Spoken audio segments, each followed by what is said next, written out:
네, 강대식 의원님 수고하셨습니다. 다음은 김병주 의원님 질의해 주시기 바랍니다. 위원장님한테 할 얘기가 있으니까 2분 정도 의사진행 발언하고 하겠습니다. 네. 네, 하시죠. 네. 오늘 저는 성일종 위원장님께 심히 유감을 표합니다. 오늘 오전에 아침에 MBC 라디오에 나가서 제가 무인기에 관련해서 지금 국민적인 의혹을 풀고 있습니다. 외환죄냐, 이적죄냐 이런 범인을 잡기 위해서 여러 가지 제보를 받아서 무인기에 대한 걸 어제 오늘 공개를 많이 했습니다.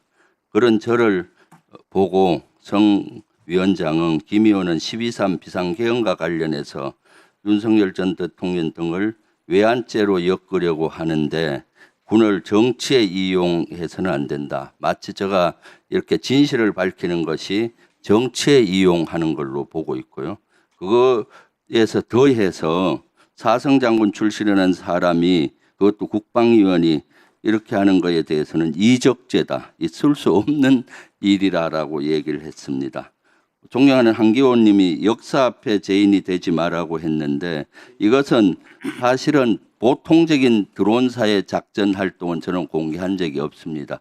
이것은 명백히 외환죄나 이적죄가 될 수 있는 사항이고 또한 12.3 내란의 원인이 될 수도 있는 사항이기 때문에 국정조사 청문회에서도 밝히려고 노력을 했던 것이고 오늘 또 밝히려고 노력했던 것입니다. 과연 이적죄를 찾아내는 경찰을 마치 범인이 너보고 이적죄다라고 하는 꼴 아니겠습니까?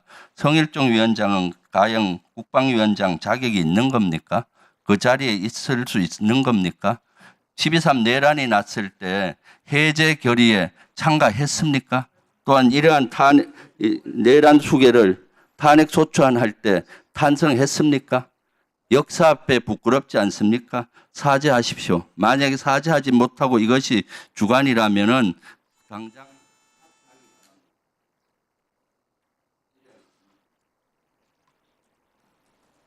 질의하시기 바랍니다. 그 앞에 동료 의원이 얘기할 때 비웃는 자세는 바람직한 자세가 아니라고 보여요. 장관 후보자님. 네. 아침에 제가 드론 사령부가 증거인멸을 하고 있다라고 시간이 없어서 개념만 얘기했는데 조금 더 말씀드리겠습니다. 슬라이드 한번 보시죠. 드론 사령부가 12.3 내란 이후에 여러 가지로 증거를 인멸하고 있습니다. 먼저 101대대 1중대를 중대 명칭을 바꿨어요. 원래 정찰 중대에서 또는 브라보 중대라고 했는데 12월 1일 날 드론 사령부의 지시로 1중대로 바꿨습니다. 도대체 중대 이름까지 바꾸는 거 제가 39년 동안 군 생활하면서 본 적이 없습니다. 진짜 불명예스러운 사건이 일어났을 때 부대 전체를 바꾸는 경우는 있는데 이것은 증거인멸로 보이고요. 그 101대대에는 인원까지 다 교체를 해버렸어요. 핵심을. 대대장, 정작가장, 주임원사, 중대장을 드론사가 아닌 다른 부대로 보냈어요. 대대장은 정보사로, 그다음 정보작전과정은 해병으로 원복시키고 주임원사도 해병으로. 그리고 그 내에 있는 반장들, 상사급들은 다른 부대로, 드론사 내에 다른 부대로 보냈습니다. 이것은 어떻게 해석해야 됩니까? 이런 건 있을 수 없는 거고요. GCS, 그라운드 컨트롤 시스템이라고 해서 지상 통제 장비입니다. 이것을 업그레이드 한다는 목적으로 덮어 씌우기 위해서 업그레이드를 합니다. 그럼 지상 통제 장비에 있는 비행 기록들이 다 삭제가 됩니다. 업데이트되면. 이것이야말로 증거 인멸로 보입니다. 컨테이너 하재 사고도 이와 관계 있습니다. 이날 당직자가 사실 처벌을 받아야 되는데 제대로 처벌도 받지 못했고 나중에 표창까지 받았어요. 이렇게 김용대 드론 사령관이 그대로 있으니까 이런 것들을 은폐하고 수사를 방해하고 이런 것들이 일어나고 있습니다. 김용대 사령관을 당장 교체하고 이렇게 증거인멸이 되지 않도록 당장 지시하고 바꿔야 된다고 생각하는데 장관 후보자님 어떻게 생각하십니까? 네. 제가 장관이 된다면은 이 부분을 포함해서 면밀히 한번 살펴보겠습니다. 네. 그리고 윤석열 정권 들어와서 비정상화된 것이 너무 많습니다. 첫 번째 정치적으로 했던 것이 뭔지 기억하십니까? 서해 공무원 피격 사건입니다. 서해 공무원 피격 사건 한번 띄워보시죠. 윤석열 대통령 되고 나서 바로 2주도 채 안 돼서 NSC 실무조정회의를 열어서 김태호 1차장이 팩트는 그대로인데 이것을 사실을 되엎습니다. 수사를 종결하고 5월 24일 날 열고 상임위원회를 5월 26일 날 엽니다. 열어서 차관하고 장관들 해경청장을 불러서 수사 종결을 하고 거기에 관련자들을 감사원 감사하고 이런 조치들을 합니다. 수사 종결이 되려면 해경에서 수사심의위원회를 해서 결정하는데 수사심의위원회를 열고 결정된 날이 6월 3일입니다. 그래야 종결되는데 이미 국방부는 이때 회의를 통해서 보면은 5월 30일 날 종결 보고할 때 브리핑 자료까지 만든 겁니다. 결론을 정해놓고 하는 거죠. 그리고 나서 종결을 지읍니다. 이때 합참의 정보 판단은 월북 추정을 그대로 유지했습니다. 지금도 아마 합참의 정보 판단은 이 사건과 관련해서 혹시 확인해 보십시오. 월북 추정으로 돼 있을 겁니다. 이따 휴식 시간에 좀 하고 혹시 이따가 한번 답변을 해줄 수 있으면 해 주십시오. 현재 합참 정보 판단이 바뀌었는지 이 사건은 바뀌지 않았습니다. 그런데도 불구하고 감사원 감사를 통해서 문제점을 어거지로 만들어서 그 관련되는 장관들, 관련되는 사람들을 기소시키고 재판을 받는데 지금 2년이나 고생하고 있습니다. 이런 비정상의 정상화를 해야 된다고 봅니다. 이러한 것들은 대단히 중요해요. 장관님 어떻게 생각하세요? 장관님, 의장님. 이 부분과 관련하여 감사원 감사는 현재 비공개로 발표를 한 적이 있습니다. 그리고 현재 이 사건에 대해서는 수사 중인 상황이기 때문에 후보자가 수사는 끝났어요. 재판 중인데 재판 중이기 이것은 때문에 이미 비정상이 잘못된 거고 요거가 뒤집은 과정은 수사 중이 아니에요. 요거는 다시 확인을 하세요. 제가 장관이 되면 다시 한번 다시 해서 살펴보겠습니다. 장관은 윤석열 정권에서 비정상적으로 된 것을 정상화시켜야 된다. 그것이 핵심 과제 중에 하나입니다. 비정상화된 것을 찾아서 정상화시키겠습니까? 알겠습니다. 네, 감사합니다. 네, 임종덕 의원님 의사진행 발언하시기 바랍니다.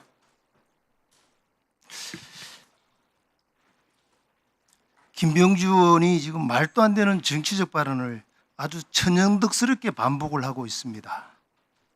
조금 전에 저도 모르게 웃음이 나왔는데 화면을 보신 국민이 계시라면은 그때 당시에 동시에 웃는 의원들이 몇 분이었는지 충분히 보실 수가 있었을 것 같아요. 장관 후보 청문회장에서 뜬금없이 12.3 비상계엄 해제 표결에 국방위원장이 참가하지 않았다고 비난을 합니다. 김병주 의원은 이 똑같은 내용을 국방에서 수차례 발언을 했어요.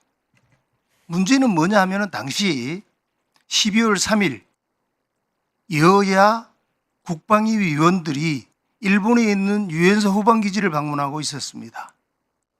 그러다 12.3 비상계엄이 소식을 듣고 일정을 다 취소하고 그 다음날 아침 일찍 복귀를 했습니다. 이 사실을 너무나 잘 알고 있는 김병주 의원께서 시간만 나면 계속 이걸 가지고 비상계엄 해제 결의에 참여하지 않은 의원들을 국방위원들을 욕하고 있어요. 비난하고 있어요. 이것은 말이 안 되지 않습니까? 동의원으로서 모르고 하는 것도 아니고 벌써 제가 기억하는 것만 하더라도 3차례가 넘어요. 이거에 대해서 사과하십시오. 지금 저는 사과를 받아야 되겠어요. 한 번도 아니고 국방위원이 일본의 유엔사 후방기지에 여야 의원이 가가지고 해제에 참여하지 못했던 걸 가지고 의도적으로 회피한 것처럼 이야기하는 이 부분에 대해서 김병주 의원 해명해 주시기 바랍니다. 이상입니다. 자, 위원장으로서 제가 한 말씀 드리겠습니다. 김병주 의원께서 오늘 아침에 방송에 나오셨어요. 그리고 같은 방송에 제가 연달아서 나갔습니다. 저는 사실 김병주 의원께서 방송하는 건 못 들었고 그 말씀 중에 내가 들었는데 우리 김병주 의원은 뭐 많이 정말 존경받는 분입니다. 사성장군까지 가셨고 또 당에도 최고위원을 하고 계신데 들어온 사이에 이게 언론에 발표가 안 됐거든요. 작전을 할 수 있습니다. 일시, 장소, 방법 모든 것을 다 언론에다 그냥 다 얘기를 해버렸어요. 그런데 이 작전에 있어서 대칭적인 측면도 우리가 고민을 해봐야 합니다. 북한에서 사드 기지를 촬영해가지고 넘어가다가 우리나라에 떨어지지 않았나요? 용산에 와가지고 우리 용산 앞까지 한강을 따라와서 다 휘젓고 갔지 않았나요? 우리 군이 왔었을 때 우리가 그런 작전을 안 한다고 하면 북한은 우리를 어떻게 보겠습니까? 우리는 당하고 가만히 있어야 합니까? 이러한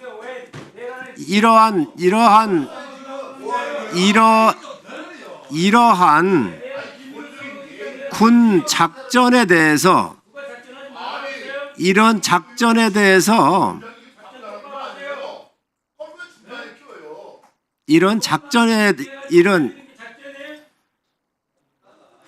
박선원 의원님 품위를 좀 지키시기 바랍니다.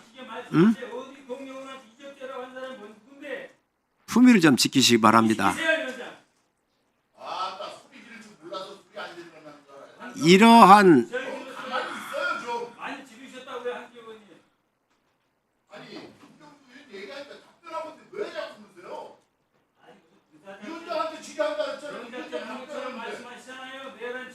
아니 그걸 지금 답변하고 있잖아요. 당신 지가 잘못되는 거지. 왜 자꾸 지금 중간에 시비를 걸어요? 하지 마세요 좀. 저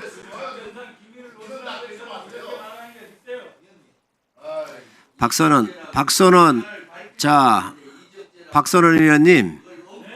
의원님 만약에 이야기를 하고 싶으면 제가 얘기 끝난 다음에 받아서 오세요. 응? 아니 그렇게 감정이 컨트롤이 안 돼가지고 어떡하실라 그래요? 아니 의원이 지금 얘기도 못 합니까? 웬간히 좀 하세요. 품격 있게. 아니 자 그래서 지금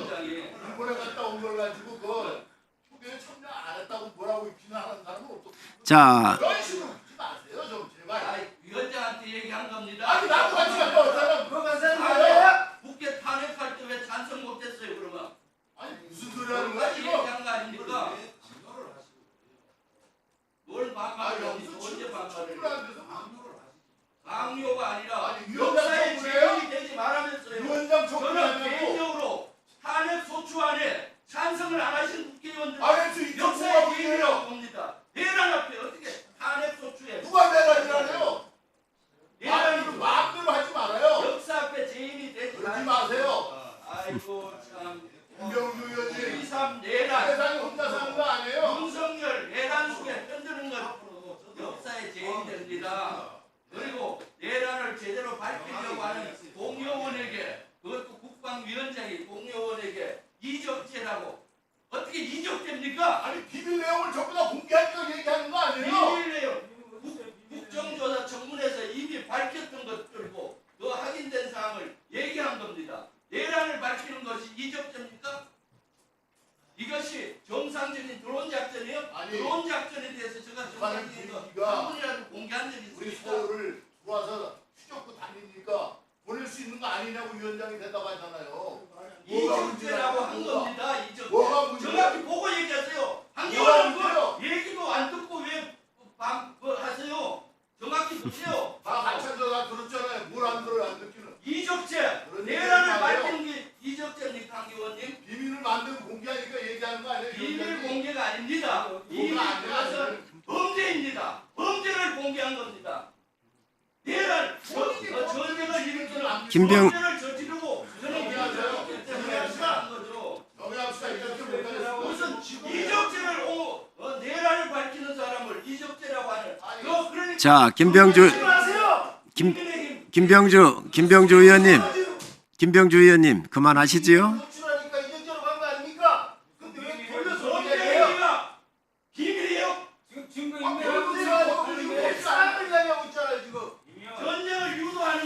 자, 잠시 정리하겠습니다.